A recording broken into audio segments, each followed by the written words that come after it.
The key challenge I face is the lack of social interaction, as normally I get to eat lunch with my colleagues and talk about personal stuff and understand them better.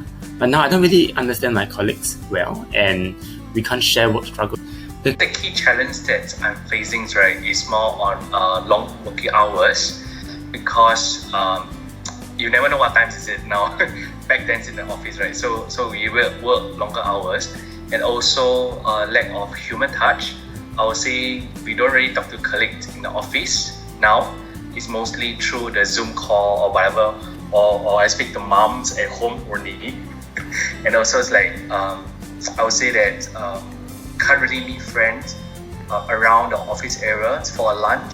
Of course, the key benefit is work flexibility, as I don't have to work exactly from 9 a.m. to 6 p.m. Some days I start later and end later. As long as I get my work done, all is good. For example, when I get in the zone of working, I will just work even if it's not during working hours. The biggest change in my lifestyle from working from home, right, is I don't have to travel from back to the office. It saved me about 2.5 hours a day. So I can sleep more, 41 hours, wake up, just to on the laptop, and then we can just start working, right? And then throughout working from home, right, I spend more quality times with my family, especially my mom. So my mom is a housewife at home. Only me and her currently at home now, because my dad and my sister are off. Some top tips I would like to share. 3 top tips. Number 1, still do go out and exercise.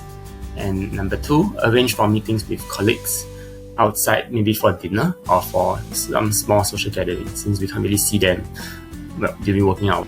I would say try to get out of the homes at least once a day. Probably it's like you just go out to go around your house areas for like 15-20 minutes. And also, I guess a majority of people is working from homes, right? You can control your diet at home. So it's like cooking clean. You know what you eat and you know what you take in, right? So I would say you can eat pretty healthy at home rather than always dabao.